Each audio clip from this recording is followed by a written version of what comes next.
journey of knowing thyself begins in the cradle and ends in the grave. One way to capture those moments of ourself can be found in the shelf. Shelves have been around since the creation of ancient scrolls. My name is Dr. Walter Hidalgo, and I'm a father, teacher, world traveler, and coach. Join me as we explore together the stories of our shelves. This is Know Thyself. Watch this. Peace, peace, peace, family. This is Dr. Walter Hidalgo, and this is episode number 22 of the Know Thyself podcast. We are live and direct from Rhode Island.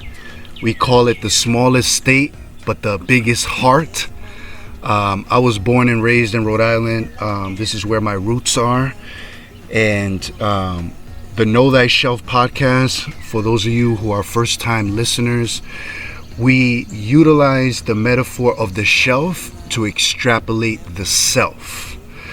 And to start us off, as we always do, I like to shout out someone or a group of people. And in this case, I want to shout out all the parents out there.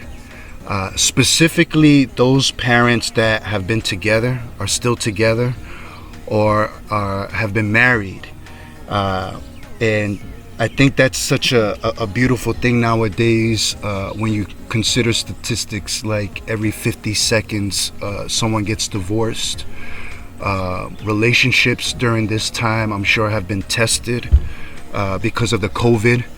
But I think it's a beautiful thing that we shout out people who have, for their most part, dedicated their life in partnership with someone. And the reason I'm doing that is because I have two very, very, very important guests. Yes, as I told everyone, we are finally going to have guests come in to the Know Thyself podcast. And I have very important guests with me today. I have Aida and Walter Hidalgo. Welcome. Thank you very much. Thank you. And for those that heard correctly, yes, Hidalgo, these are my parents. And there's no bigger blessing, I think, than I would always say the most beautiful thing about growing older is you can live your life again. Because when you look back in your life, you realize, wow, sometimes I have more blessings than I do challenges in our life. So for me to have my parents here as a grown adult, still alive and still together, is nothing but God working in our lives. So I want to begin this conversation with you too by allowing you to share your story. Right? Where do you come from? Who are you? And what brought you to where you are in your life today? Who wants to go first? Mom? Women first. Welcome to all of you who have time to see us.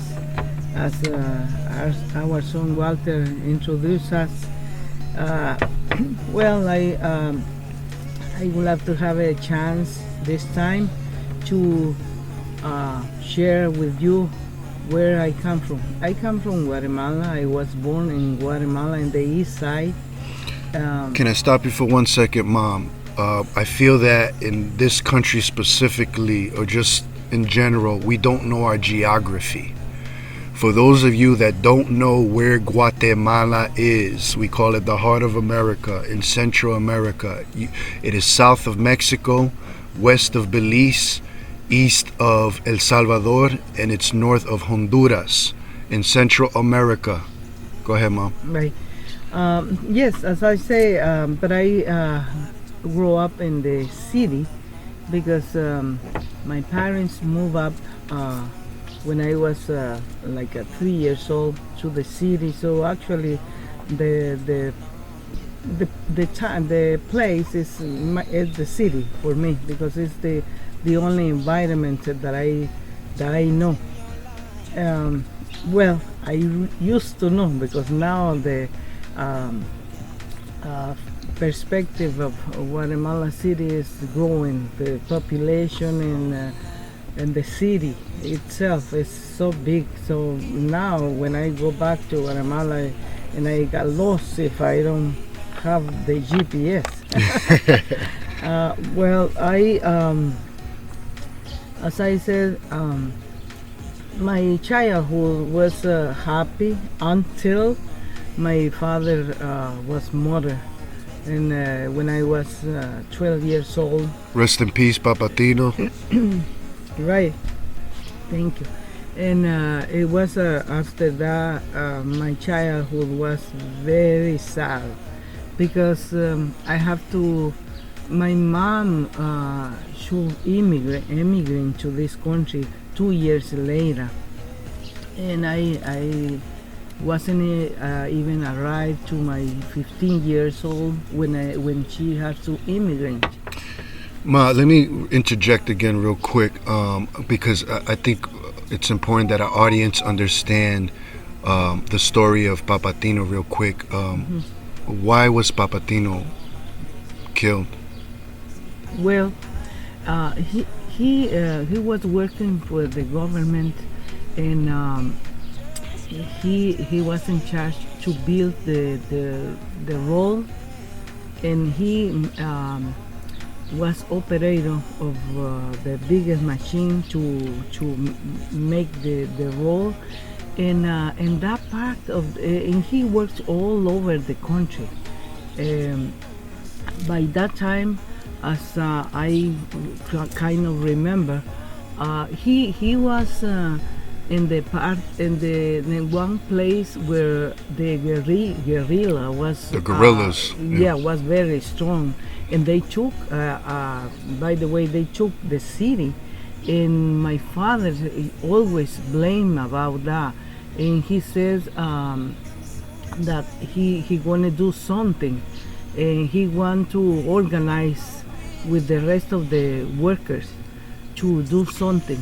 So they were planning what they gonna do, but someone from that group, they passed. Maybe he was infiltrated for the guerrilla, and they was paying by the guerrilla too. And so he says that he communicate all my father's plan. So we call those a snitch. Right, exactly. So when he went to celebrate he went to the city to celebrate my brother's birthday. It was Sunday. So he came back Monday morning. So that night he was murdered for 10 guerrillas. And his body was found until the next day with more than 44 bullets holes in his back, and was terrible that day. I just remember that when he was bringing in the ataúd. I have my picture exactly how it looks to me, because I remember that the guy who was carrying the bag, the body bag, and he was very alike my father, and I think about why this guy doesn't go inside instead of my father, because I feel so desperate. But according to my age, I couldn't understand very well what's going on. And then later on, if you look at the history of Guatemala, much like many other countries who experience internal violence and a lot of war and etc. What my mom is talking about is the internal strife that existed in Guatemala at that time. The U.S. had a huge part in it. And what was happening in this time resulted in about a quarter of a million indigenous people dying in Guatemala as a result of snitching as a result of all the injustices that were happening in Guatemala because they were trying to take land and redistribute it to the wrong people, and that resulted in so much violence, kidnapping. If you want to hear more about it, there's a book that my mom recommended to me a long time ago called Nunca Más. Nunca Más. No More. I definitely recommend you read that book. And that book, by the way, was written because they killed the bishop, the main bishop of Guatemala, Bishop Gerardi. Right. Actually, when we went, did the immersion trip, we visited the site where he was killed. Right. Yeah. So go ahead, man. Well, I that moment was so impact to me, and impact the rest of my life, because I remember that when I came to this country in 1977, I went to mass with Father Tetro, Raymond Tetro, the pastor from that parish, and I remember his homily. His homily was that we need to value our own roots, our own culture, our own traditions, and he was talking about the culture, but it impacted me a lot, and I said, oh no, I never go back to this mass. I don't want to hear about my culture, because that happened to me was you wanted to escape it. Yeah, I was trying to escape it from my country, from my culture, from my traditions. In that moment, I don't feel very healthy yet. Right, and that's interesting because there's a documentary called South of the Border, where a commentary says that when people were immigrating to the United States, they weren't immigrating on their own accord. They were running. They were fleeing. And we're still seeing this today, right, with people fleeing because of gangs and violence. It's an ongoing situation that, unfortunately, that your story still speaks to a lot of the realities of many immigrants today. Go ahead, Mom. So I decided to not go, but anyhow, for some reason, I have to stay.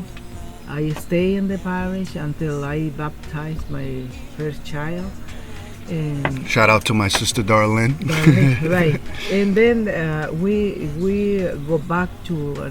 I told my husband, no, it's better to go to another parish. I don't like this parish because of that. But so we decide to go back to the parish of another parish.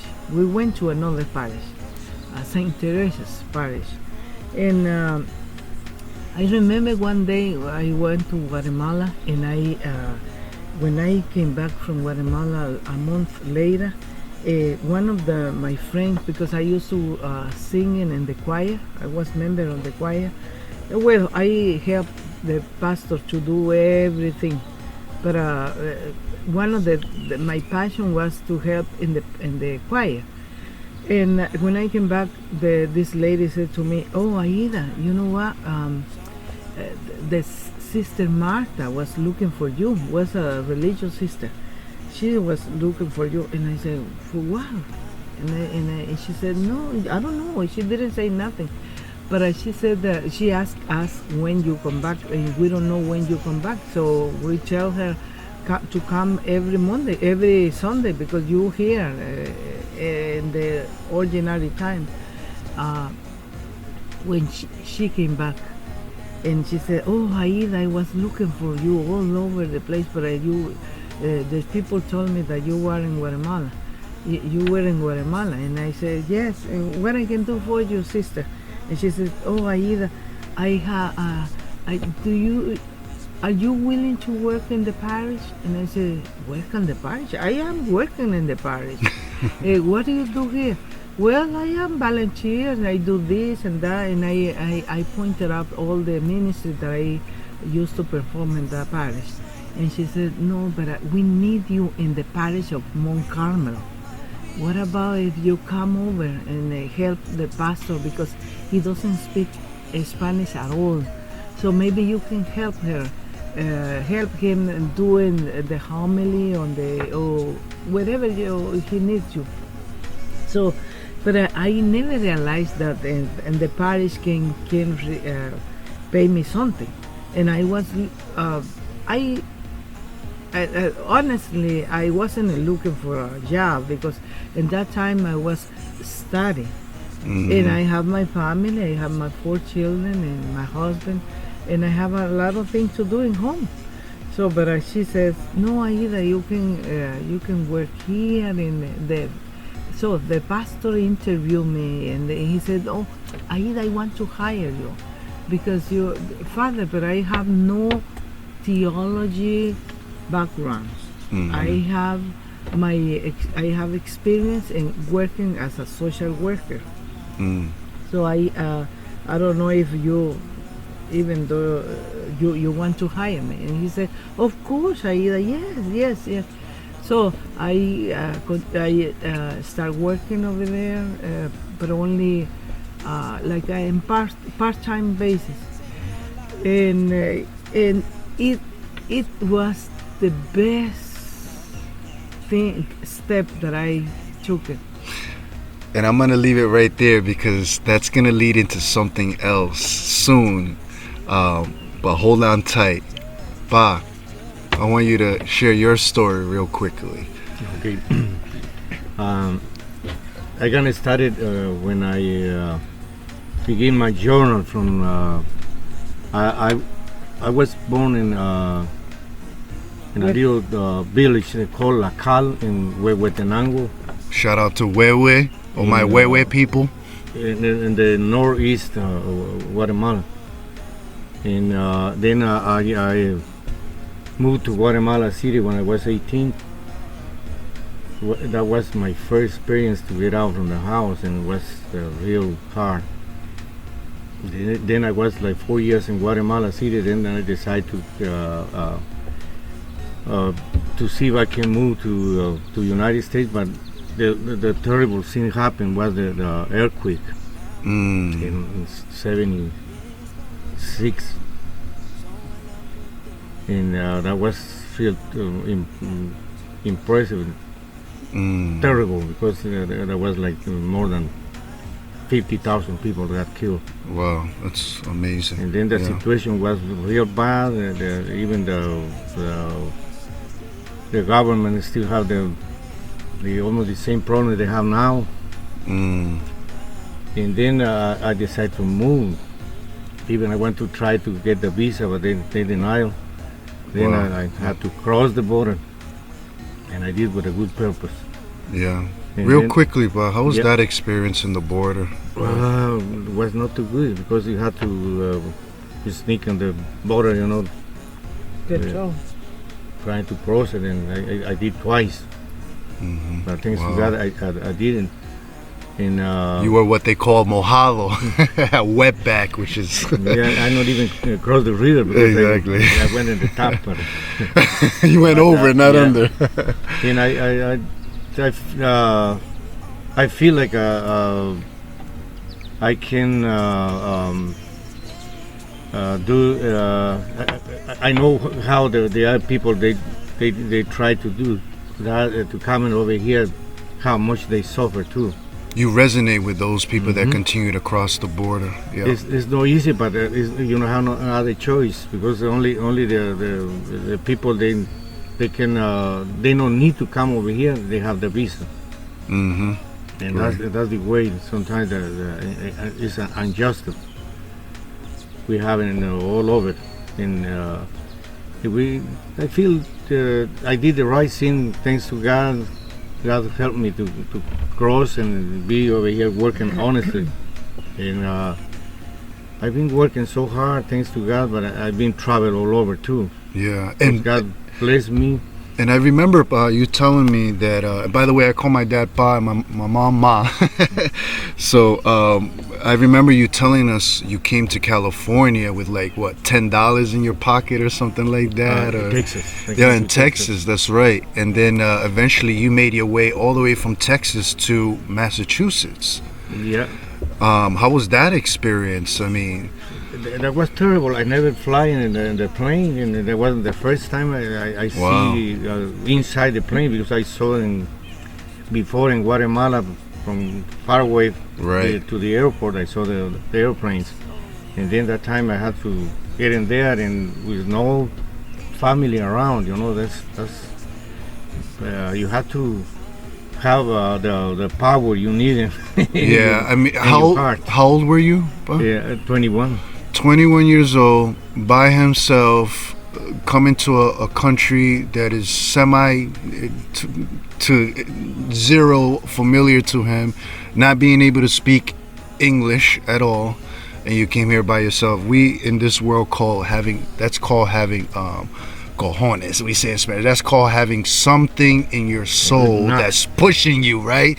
How many people can say that, right? You leave your country by yourself, crossing the border, and with the work that I do too, and again, you can speak more on this, Ba and Ma. I've heard a lot of stories, horrible stories of people that crossed the border that did not make it, right? People who were who were killed, who were molested by the coyotes. That's another situation with the coyotes that has been a problem. Did you come with a coyote, or you came by yourself? No, I came with a coyote. Wow. But he didn't help us much, because all they take care was about the money. Then they said, you go and you say you coming by yourself. Yeah. And then If they abandon they left us in Texas over there. We only Wow. crossed 4 guys, and then they said, oh, you can see what you can do to go to New England, because I have a friend over here in Rhode Island, and then he said you have to go by yourself. Then we Wow. took the plane in the middle of the week, because we don't have no money to eat in there. And then the guy said, you have to leave the house, and he put us in a garage inside the car. And that was in February. It was cold, Wow. and we have almost a couple of days. We only eat coffee. We drink coffee and have a little cereal in the morning. That Wow. was all the food we eat for about 3 days. And now, so eventually you end up coming to New England. And Mom, you're in New England at some point already, because you were talking about your experience at the parish and all this stuff. But by then you had already met Pa. But how did you two meet? How was that experience? How did you meet? When I came to this country, I flew from Guatemala directly to Washington D.C. Oh, how lucky of you! Yes, because my aunt, my mother's sister, Tia Julia. Rest in she- peace, Tia Julia. I miss you. We miss you a recently lot. died a year ago, but she invited me to stay at her home. I went to her home Where was she living? in Washington D.C. Oh, in D.C. DC. And this was in what year? And at the end of in September 1977. Wow. When- And when I D.C. was came. a different place around that time. Different, Ooh. completely different, very nice. and Chocolate quiet, City, yeah. Mm-hmm. But I stayed over there like a couple of months, and I went to visit my brother who used to live in Attleboro, Massachusetts. Shout out to Massachusetts, And- Attleboro. I decided to come to visit my brother, and my stepdaughter, my aunt's stepdaughter, she came with me. So when we find the place, we ring the bell, and who opened the door? Him. He opened the door. No, you know who that was? It was him, but it No. was God saying, "Here you go." Yes. And so I asked him for my brother, and he didn't talk to me too much. He only said, "Oh, he's not here, but you can wait over here." And he didn't see me at all, and I thought that he was mad because maybe I woke him up because he was sleeping. But anyhow, for some reason, eventually, when we come back with my friend to DC, my aunt was in the process to move up to Miami, but I want to stay with my brother because it was kind of for the problem with the religion. She practices. She was in the other denomination, not Catholic, so I want to practice my Catholicism. So that's why I decided to come with my brother and stay with him. But Walter was living with my brother in the same house. So in another guys too, right? And I asked my brother, I'm gonna move up with you with the condition that we have to find another place to move because too many guys in the house. I really don't want to. Sausage fest. Yeah. So I moved up to another house, but we were very good friends.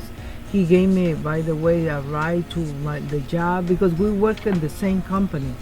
So he gave me a ride. No matter what, I moved up to another house. He gave me a ride, and we were in contact as a good friends. We were friends for 1 year. Good friends. I want folks to hear that real quickly. They were friends first. Friends first. Okay. Yes. And then he said, no, I like you, and what about if we can give us the opportunity to have a good relationship?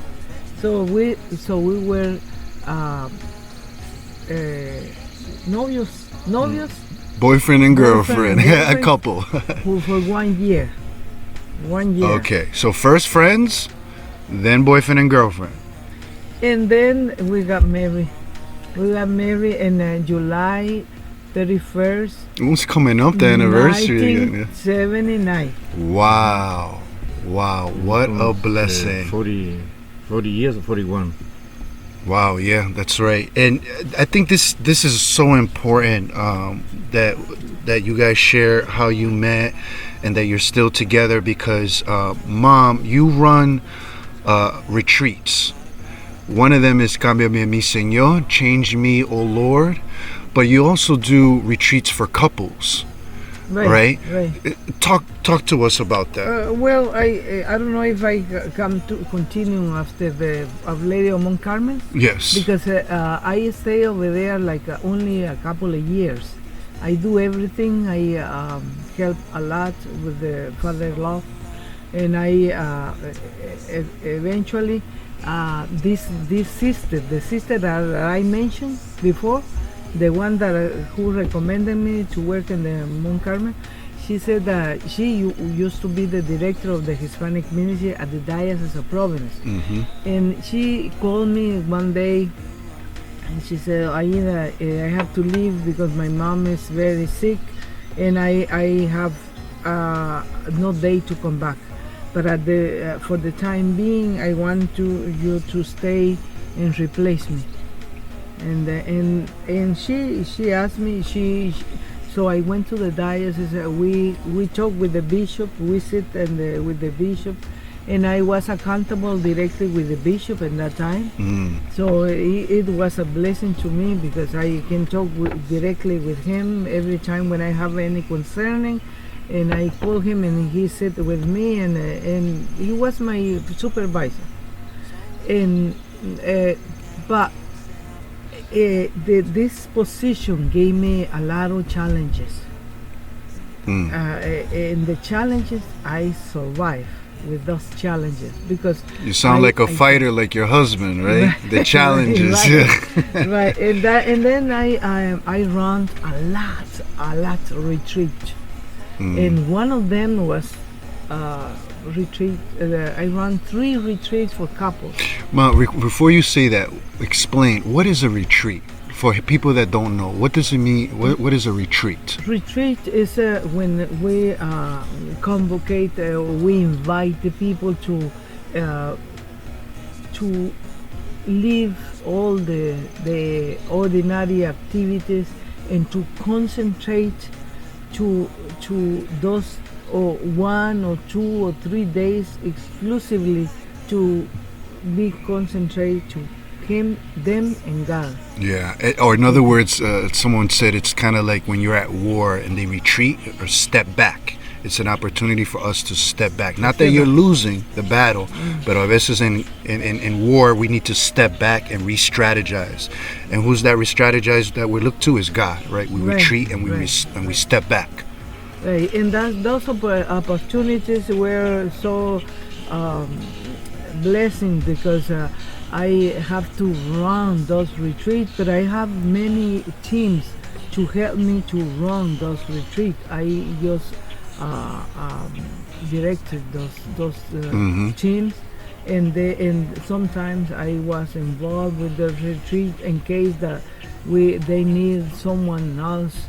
Because by the way, I by this during this time, I go back to the school. I graduate. I got my degree as a Hispanic ministry.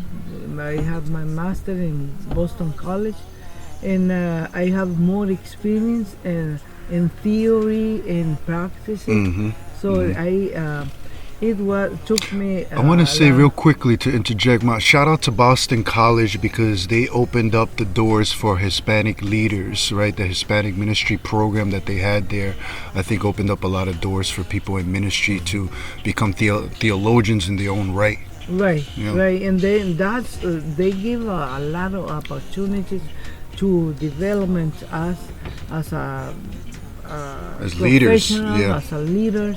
And they offer many opportunities to receive the degree.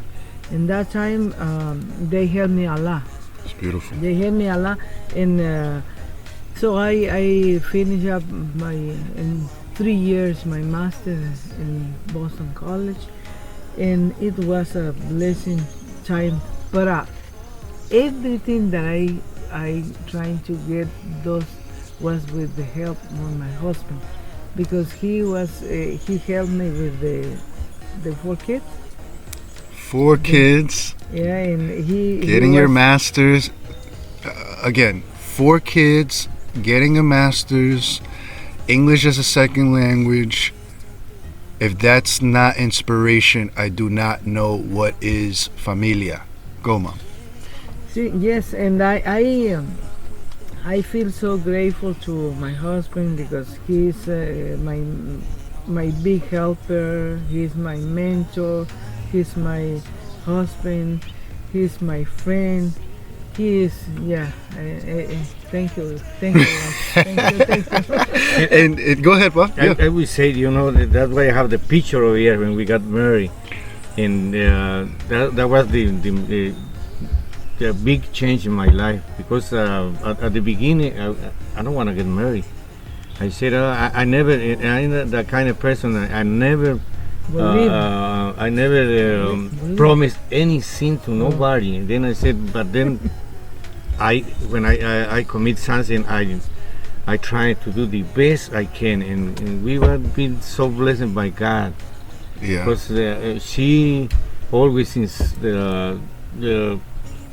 to go to the church, because at the beginning I said the church for me, because when I went to the Guatemala for the 4 years I was in the Guatemala City, I went maybe twice to the church, and I was almost getting a little confused with all the other Protestants, and then I said this doesn't mean any church is the same, and not. Not all churches are made alike. And what are the most important things if someone was to go to a retreat, a couples retreat, that they would take and learn if they were to go participate in one of your retreats, Ma? Well, the one that I learned is that we have to communicate with not only gestures, but we have to express our feelings. Oh, and notice how in our last episode of Know Thyself, I said it's important, especially now, to articulate your emotions. Right? Go ahead. Right. Yeah, because we say if he is mad at me, I say, I feel you make me feel this way. And don't do that, because I feel I feel like this.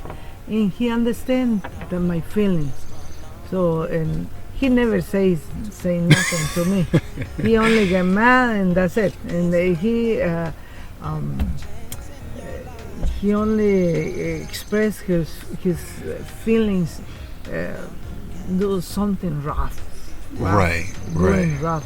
But I can say no, this is like this, and I express him how I feel, and this is it works a lot, and I think that all we tell all the couples, when you get mad, you have to express your feelings. It's very important. Yeah, and I think a lot of times what happens is, especially as men, right? I'm speaking to us young men, right? We hold our emotions in, and especially if we have trauma in our life. I noticed in my life, in the beginning, I would just walk away. I don't want to deal with this. Get out of here. You know what I'm saying? Like I don't want to express nothing. But I felt later on in life, I was escaping my emotions, or that and hiding them instead of confronting them. And then what happens is, if you keep hiding them internally, it affects your body, it affects your mind, it affects your soul, because something inside of you is screaming help. Like, and it's not necessarily all negative, it's just trauma that we've experienced. And I think this is a good segue to get into, we are sort of here in Rhode Island, we're in phase 3, I believe, or phase 2. Phase 2 of this quote unquote pandemic that we experience, as we known as COVID. And this has been a very interesting time, a very interesting time in the history of this world, right? I mean, pandemics is not nothing new. The Black Plague wiped out about, I think it was somewhere around 20 million people in the world. We had influenza, the Spanish influenza. So there's always been, I feel like, these situations in our history that has challenged ourselves. It wiped out a lot of people, and it really woke people up. And as people of faith, as people who are, who are believers, as couple during this time, I've been asking people, how have they maintained their faith amidst crisis? Because this is a social crisis. Dad, you spoke about the earthquake. That's a trauma. That's something I don't think you can ever forget, because it was part of your history, right? It was a terrible moment. Yeah, it's somewhat similar, but I'll never forget when I talked to you one time. I don't know if you remember. I asked you, do you see any similarities and differences? And you said, well, in the earthquake, it happened once, fast, but we were able to help each other. In this case, it's happening for a little bit of a while, and we can't really help each other, because if we help people, we can get infected. So it's a different circumstances. But if you two, as people of faith, how have you maintained your faith amidst this crisis? I think that I heard about some monk that he was preaching in Italy, and he prophesized that this will happen, right? And nobody listened to him. I didn't hear about this monk until this happened. But I noticed that he was preaching that this moment that we are living now will happen, and he recommended to read the Psalm 91. And well, I believe that I have deep faith. And no matter if I hear about this monk and he recommended to read the Psalm 91, I believe that, especially when it starts, which was like before Lent, for me was the best Lent in my life. Staying home, because I had a big schedule for every day, and I have more time to reflect, to meditate. We pray the rosary in Walter. We see the mass on TV. Yeah. And we leave the mass and TV, and we hear about a lot of preachers from Father Toro, Luis Toro, and we talk about this preaching, and we reflect on those preachings.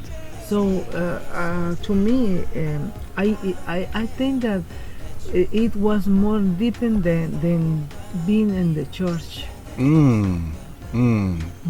Because we had the opportunity to do it together and to reflect more personally. And the beauty of it, because you were together, not alone.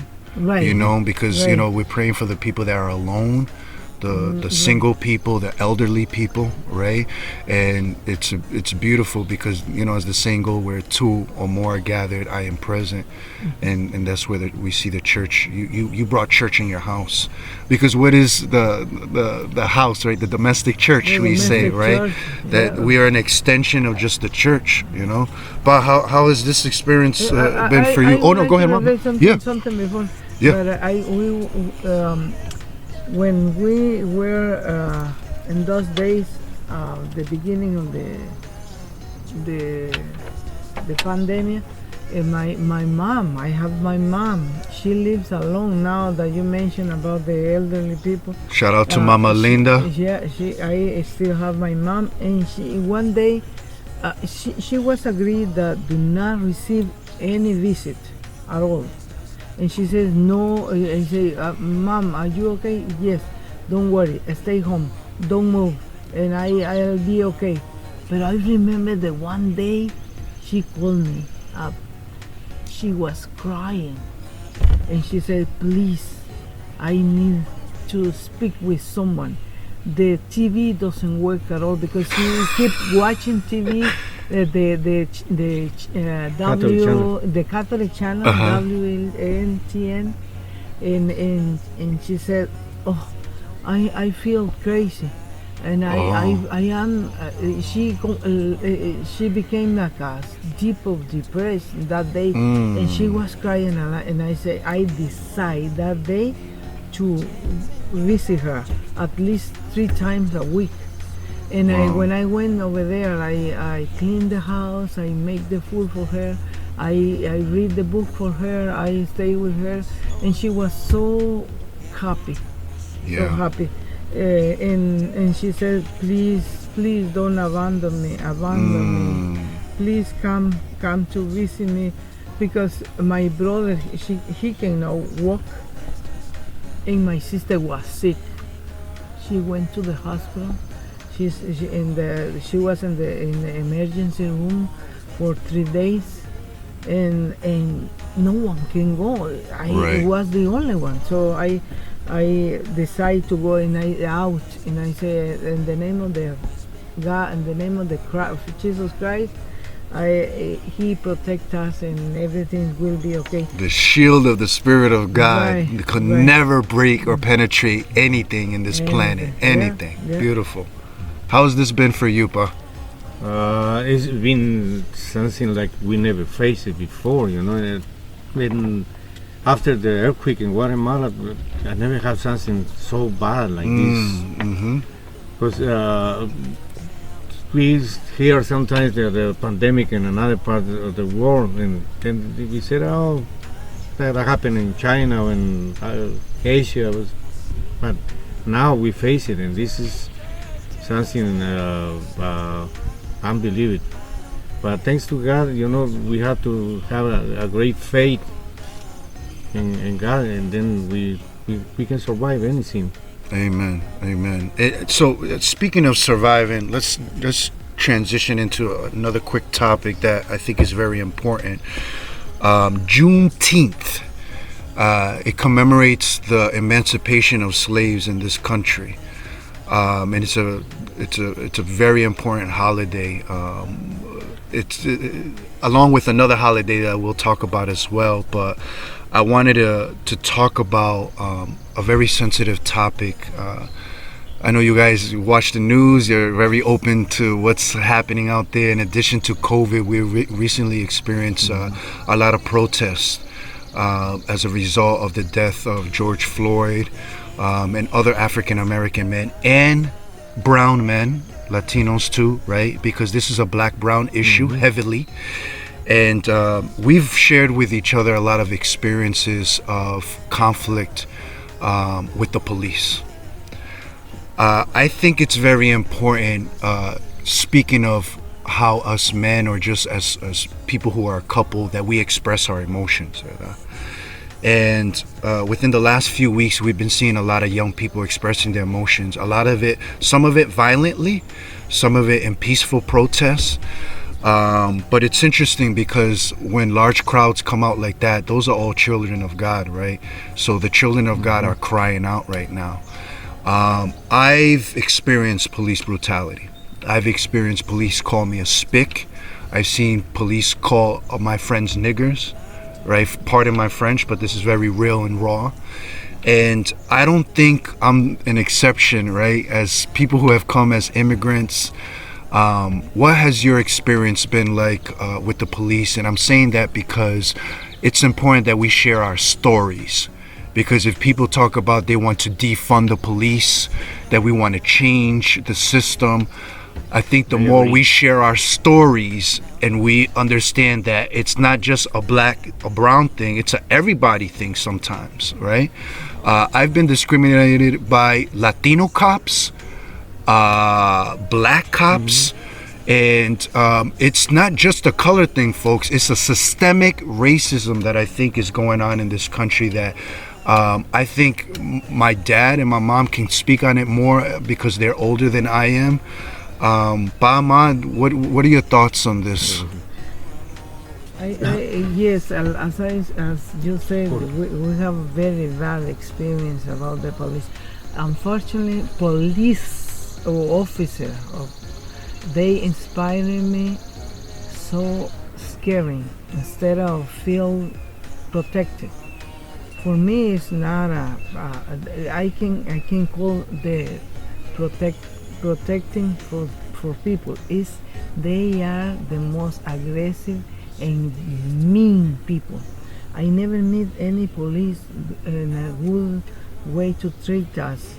I remember that a long time ago I went to rent a movie, The Ten Commandments, to watch it. Great movie, check it out. After 3 days, we have to return it before the 3 days, because after the 3 days they charge double or triple. She's referring to Blockbuster. Remember Blockbuster, folks? That doesn't exist anymore. And when we returning to Walter and I, the movie, the officer stopped me because I was driving. And I unfortunately I left my purse in home because I was in a hurry to go back, but I wasn't speeding. Right. So you left your license at home. Right. I left my license in home, and the police stopped me, and he stopped us like for more than 1 hour, right? Like 1 hour and a half, 90 minutes on purpose. I said that I saw that he was talking normally with the other guy who stopped, because he stopped another guy who that red light. Right. So he was speeding, but you were behind the. But we were ahead. He came in the back real fast. Okay. A white person under drugs. He was under the influence. Okay. And Walter asked me, go and tell the guy who gave us the ticket, if he gonna give us the ticket, give us the ticket right now. Because he pulled both of you over. Right. Because it's late, and we left like 10 o'clock, and we left the door open, and you were alone in the house. We left unlocked the doors, and you were inside. The 4 kids were inside, and I was very concerned about that. And he said, the cop said, "You speak have to go back to your car. Other than that, I'm going to take you at the prison. Wow. They're gonna arrest. I'm going to arrest you. And I said, no, because it's like, shut up, go back to your car. And so I went to the car, and he gave me a long list of Violations. Can you please share those violations that this officer gave you? He said that I was under drugs. My mother never used drugs in her life, ever. I was under alcohol. I've seen my mom, I can count in my hands how many times she drinks alcohol. I never drink alcohol. I drink little wine. Once a year, a very short couple of wine. But in What other violations, Mom? He said I was speeding. I was under the drug. I was have a bad vocabulary. I have bad vocabulary. What the hell does that have to do with doing your job? in disrespecting. Misrespecting me. He called me misrespecting. Meanwhile, he called you a spick, right? Yeah. Okay. And many others. I were remember like 10, there but was I like a just- 10. And the next day, someone called me and he said, "Are you Aida Hidalgo?" Yes, I am. Listen, you have to go to this place. I'm gonna give you the address because you need to take lessons because you were under the drug dealer under the drug possession, under the alcohol. You are alcoholic and you are driving. And Wow. oh my God! And I say, listen, you don't expecting me to go over there because I'm not absolutely the kind of person that you are Describing me, yeah. And I say, I'm so sorry. And you know what? Call the bishop because I work for him. Call Bishop Jaleno, and he gonna tell you who I am. Okay? And This is the corruption. They never call back. They never call. And I I hang want up. to take it to the court. And Wow. I hang But up. she say no. I hang up and never call me again. Never say nothing. See, that's interesting. That's just one small case scenario. Imagine if you don't have the bishop by your side or somebody that can help you get out. What about those people that don't have those kind of connections like that kind of abuse that they went through? Pa, you want to share something real quick? And that's you can see the abuse they do because you can imagine that was her. She had all the connections with the bishop, and she was doing a great job with the community. What about us? I've been stopped so many times for no reason. Even I have my house in Providence, in a rental house, and every time I was going there, the police was behind, higher and there, just to stop me and said, "Oh, you didn't make the right turn over here, give me a ticket." And for no Wow. reason, and that's I feel all the white people. But even the police, doesn't matter what color they are, they're almost training in the same way. So bad. I feel, and we need the police, but we need a good police. This is a great country, but their lives they're in the wrong way. And let's put things into context. Ma, that story you're talking about, even Pa, I'm sure there's many more. This was in the 90s, correct? And then late 80s and 90s. Right, 90. And I say that because, not that it's any better now, but back then it was even worse. The high level of corruption. Just speaking in Rhode Island alone, the connections between the mafia, the police, and even gangsters. Let's just keep it real, right? Because money talks. And the situations that was going on in Rhode Island alone, it got so bad that the FBI had to come in and do an internal investigation on the Providence Police Department. But there's so many stories like that all over the country, as we've seen what happened with Trayvon Martin, that started the Black Lives Matter movement. But the reality is that as somebody who has studied criminal justice at Northeastern University, I understand that there are not all cops are bad because they're people. But we need it. Yeah, we need them. It's good important for regulation purposes and for safety. But the very fact that my mother started off the conversation saying that I fear the police is a big problem. Is a big problem. As people who are in their police cars say respect, community service, I think a lot of people are saying, no, there's no respect. They're not in the community. They don't care about the community. And I think they're doing a disservice to the community.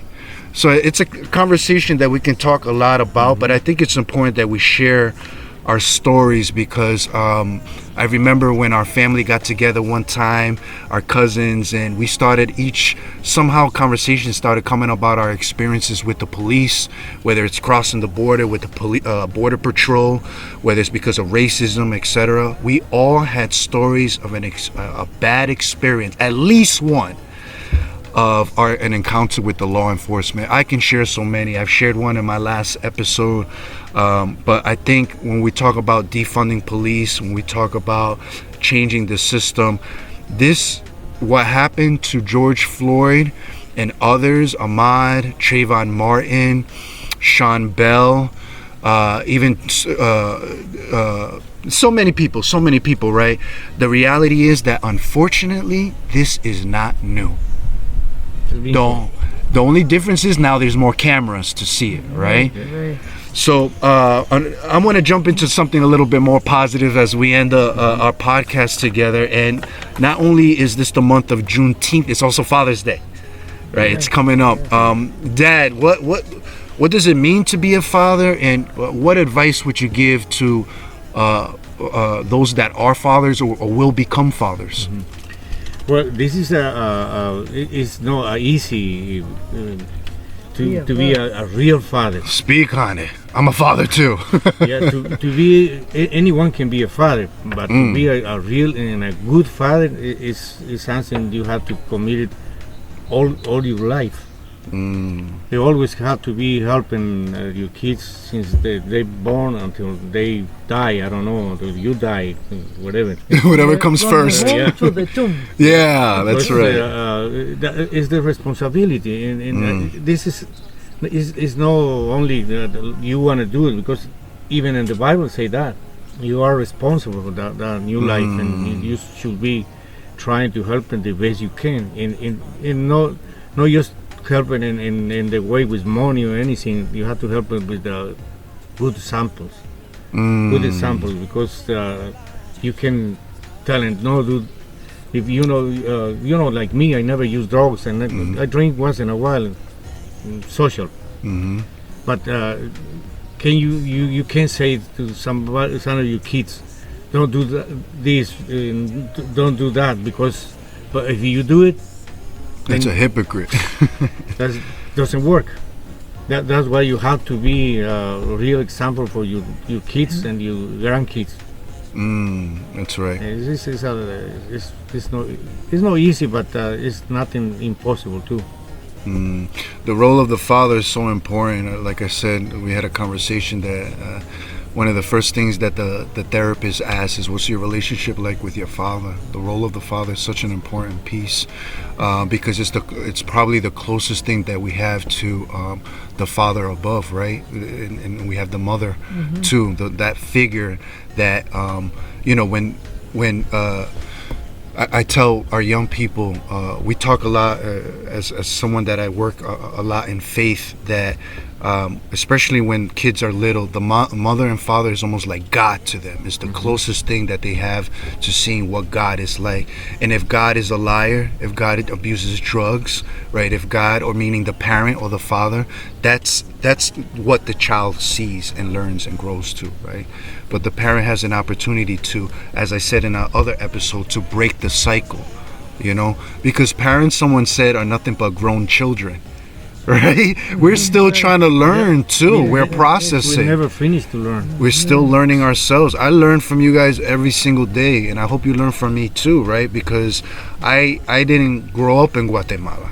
You know, I don't know what it was to grow up in the campo like that. I grew up in the south side of Providence, Rhode Island, with Dominicans, with Nigerians, with a diversity of people, different school systems, right? Police was different context. So what I saw and visualized was different, but stories that we can share within each other, because I'm a father too, you're a father, and now my own daughter, born and raised in New York, totally different situation, you know, a different monster, if you will, and now I have to process that as a father too.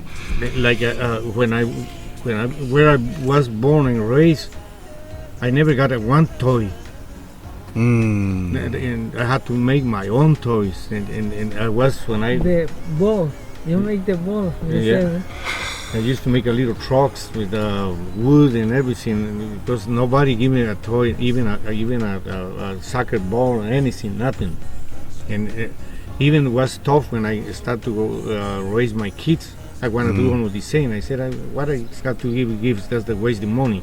But you can see the change. It's a big change now. Yeah. And especially the new generations, every year is changing, especially with the something, the new the social technology. media and all that. Yeah, it's a different world, and you know, it's gonna be way different than, you know, when you were a kid, when I'm a kid, and things are changing and evolving. But one thing is constant: the love of God and the love of a never father, changed. and the love of a father. On that note, I want to close us off with a quote. And I'm not gonna say the quote this time. I'm gonna have the feminine energy, la energía de la mujer, to close us off right here. Mom, can you read the quote for today? Where is it coming from and all that? From the first of Corinthians, chapter 13, 11, 12. When I was a child, I spoke as a child. I thought like a child. I resonate like a child. When I became a man, I gave up childish way. For now we sing as a mirror dimly, but then face to face. Now I know in part, then I shall know fully, even as I have been fully known. Mom and Pa, I love you. Thank you for being here. It is such a blessing, such a blessing. We love you too. And we thank you. We thank you for this time. On that note, Thanks, God. we say praise God. Peace, family.